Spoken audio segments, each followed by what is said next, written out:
सलाम।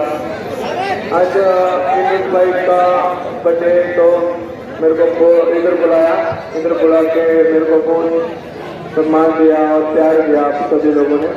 तो मेरी तरफ से विनीत भाई और आपको सभी को मेरा जन्मदिन की बहुत बहुत मुबारक है। तो मेरे को बहुत ज़्यादा प्यार करने के लिए शुक्रिया। सर क्या कहेंगे, आज फिर एक बार हसूल के अंदर बहुत जोश जश्न और तमाम ऑल पार्टीज के नेता, ऐसा लग रहा है कि आप बहुत बड़े महान नेता है, ऐसा मुझे लग रहा है, क्या कहेंगे आज? ऐसा नहीं है, मैं कोई नेता नहीं हूँ। नहीं, ऐसा लग रहा है सब बड़े बड़े नेता। मैं कार्यकर्ता हूँ एक पार्टी का। और आज जो प्रोग्राम हुआ है जन्मदिन का, ये कोई पार्टी से ताल्लुक नहीं है इस प्रोग्राम का। ये मेरा व्यक्तिगत प्रोग्राम है, जो इधर हरसुल परिसर में जो लोग मुझे चाहते हैं, हर समाज के लोग मुझे चाहते हैं। तो इन्होंने मेरे जन्मदिन के अवसर पर हर साल की तरह इस साल भी यहाँ जो जितना भी आप देख रहे हैं, जैसा मेरे पोस्टर लगे हैं, मेरा प्रोग्राम हुआ है, 1000 ब्लैंकेट हम लोगों को बांट रहे हैं। आज ज़्यादा भीड़ होने की वजह से हमने कल लोगों को तारीख दी है, कल भी आके देख सकते हैं आप। हम सिर्फ बोल रहे नहीं कि बांटेंगे, कल आप खुद आइए, कल आपके सामने बांटेंगे। और ऐसा कुछ नहीं है। चाहने वाले जो लोग हैं, इनका मैं शुक्रिया अदा करता हूँ कि इतने बड़े पैमाने में इन्होंने मेरा इतना बड़ा प्रोग्राम यहाँ पे किया है। सर आने वाले चुनाव भी आने वाले हैं, तमाम सरपंच नेता आए हुए हैं। अब सवाल ये कौन सी पार्टी चुनाव लड़ेंगे, लफड़ा है। और गए साल एक खास बात याद दिला दूं कि गए साल मैं समझ कांग्रेस के एक बड़े नेता ने कहा था कि हम आपको आमदार के रूप में देखना चाहते हैं। तो क्या यह माना जाए कि कहीं ना कहीं उसकी भी एक कोशिश का हिस्सा है, चलो इस बहाने जन्मदिन के बहाने आमदार के लिए किस्मत आजमा ली जाए? देखिए, आम आदमी हो कि नेता हो, एक आदमी व्यापारी जो होता है, इसकी ऐसी इच्छा होती है, जब भैंसा का व्यापारी हो या पान टपरी का व्यापारी हो या बंगाल का व्यापारी हो, इसकी ऐसी इच्छा होती है कि व्यापारी में मैंने ज़्यादा पैसे कमाना चाहिए, ज़्यादा नाम कमाना चाहिए। हर कार्यकर्ते की उम्मीद होती है कि कम से कम मैं आमदार नहीं बनूं तो नगर सेवक बन जाऊं जी। तो मेरी ऐसी उम्मीद नहीं है, अभी मैं नगर सेवक बन चुका हूं, लोगों मेरे साथ हैं। और रही मेरी किस्मत आमदार बनने की, तो ये मैं तय नहीं करूँगा, मेरी किस्मत अल्लाह ताला तय करेंगे, इस वार्ड की शहर की जनता तय करेगी। सर आज के प्रोग्राम में दो बात विशेष देखने में आई, एक तो आपने वो सिकंदर पहलवान साहब को लाया, और जो बच्ची ने जो ट्रेन चढ़ाई हमारी फुलंबरी की, वो एक बहुत गौरव सम्मान की बात है हमारे लिए। उसके बारे में क्या कहेंगे आज? देखिए, जो हरसुल के जो बच्चे है, साक्षी वानी एक धंगर समाज से बच्ची जुड़ती है। ये बच्ची ने हमारे हरसुल गाँव का नाम रोशन किया है, इसलिए हमने सिकंदर शेख महाराष्ट्र केसरी को बुलाया है और ये बच्ची का भी सत्कार किया और सिकंदर शेख साहब का भी हमने बहुत धूमधाम से सत्कार किया। सर जैसा आपने, एक आखिरी सवाल है मेरा है, आपने जैसे जन्मदिन को मनाया है, 1000 कंबल बांटा किया है, और हम देखते हैं शहर में अब कई बड़े नेता है, इसको बुराई करना मकसद नहीं है, वो बड़े बड़े केक काटते हैं, बड़ी होर्डिंग लगाते हैं, लेकिन गरीबों में को कम फ़ायदा मिलता है। उनको एक मशवरा कुछ कहेंगे आप, एक अपील?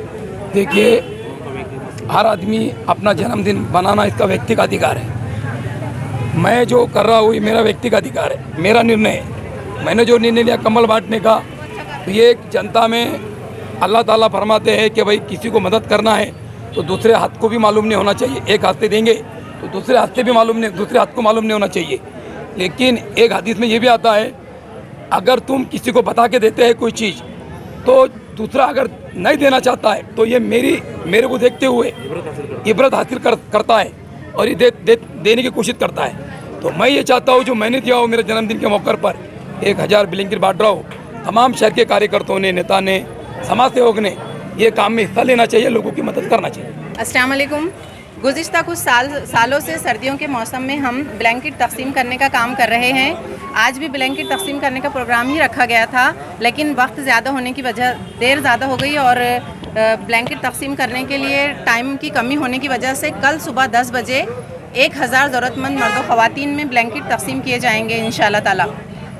2005 में मैं जब नगर सेवक बनी, उसके बाद में सभापति बनी, तब से हमारा जो सोशल वर्क का सिलसिला शुरू हुआ अल्हम्दुलिल्लाह अब तक जारी है।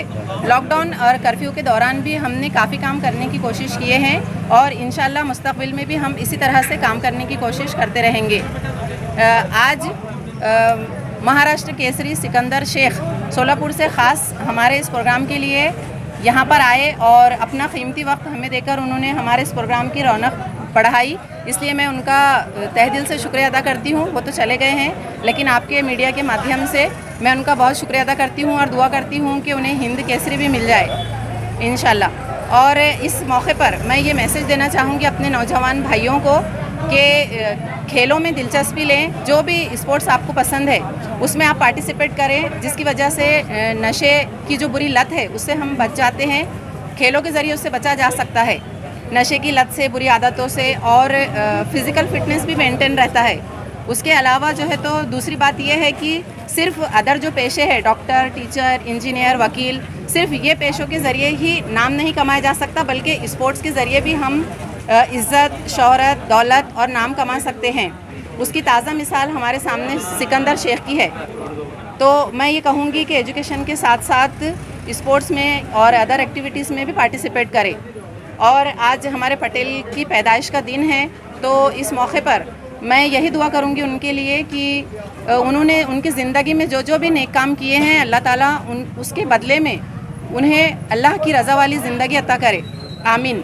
और मैं एक शेर कहना चाहूँगी पटेल के लिए, तरक्की और बुलंदी भी पटेल पर नाज करे, तरक्की और बुलंदी भी पटेल पर नाज करे, खुदा उन्हें हाजी बनाकर उनकी उम्र दराज करे, इंशाल्लाह, आमीन। और आज यहाँ पर बहुत बड़ी तादाद में हमारे हरसुल के नौजवान भाई बहनें बुज़ुर्ग सब आए थे, इसलिए मैं सभी का ऑर्गेनाइज़र होने के नाते से शुक्रिया अदा करती हूँ। और ख़ास तौर से हमारी पटेल कमेटी जो है, पूरे पटेल ग्रुप, हमारे पटेल के जो दोस्त है जिसने ये पूरा प्रोग्राम में हमारी हेल्प की है, उनका और मेरे सभी कार्यकर्ताओं का मैं तहे दिल से शुक्रिया अदा करती हूँ और उम्मीद करती हूँ कि मुस्तकबिल में भी वो हमें इसी तरह से साथ देंगे। जज़ाकल्लाह खैर। एक ही सवाल, हाँ। जी आप मुस्लिम लेडीज है और हम देखते हैं मुस्लिम समाज में मुस्लिम जो महिलाएं होती हैं वो हाँ। काफी पिछड़ के चलती हैं, जी। और एक मुस्लिम लेडीज है, चेयरमैन बनी, नगर सेवक बनी, जी। वो संदेश देंगे कि हम मुस्लिम महिलाएं भी कुछ कर सकती है, एक महिलाओं के नाम को संदेश? हाँ, बिल्कुल कर सकते। मैं महिलाओं को यही संदेश दूंगी, पहले मैं भाइयों को दूंगी, जो उनकी वाइफ है, जो पढ़ना लिखना चाहते हैं, तो उनको वो एजुकेशन दे, क्योंकि एजुकेशन के ज़रिए ही हम हर चीज़ हासिल कर सकते हैं। आज जो मैं आपके सामने खड़ी हूँ, वतु इज़्ज़ु मन तशाऊ वतु ज़िल्लु मन तशाऊ, अल्लाह के हाथ में इज़्ज़त और ज़िल्लत देना, कोई हमें इज़्ज़त और ज़िल्लत नहीं दे सकता। और सबसे बड़ी ताकत जो रहती है एजुकेशन की रहती है। एजुकेशन से जो इंसान में कॉन्फिडेंस आता और जो हमारी आने वाली नस्लें हैं वो एक लेडीज़ के ही गोद में परवान चढ़ती है। तो इसलिए एक खातून का, एक लेडीज़ का पढ़ा लिखा होना बेहद ज़रूरी है। तो इसीलिए मैं ये मैसेज दूंगी कि ज़्यादा से ज़्यादा एजुकेशन हासिल करें, और न सिर्फ एजुकेशन हासिल करें बल्कि अपने आप को अपडेट रखें।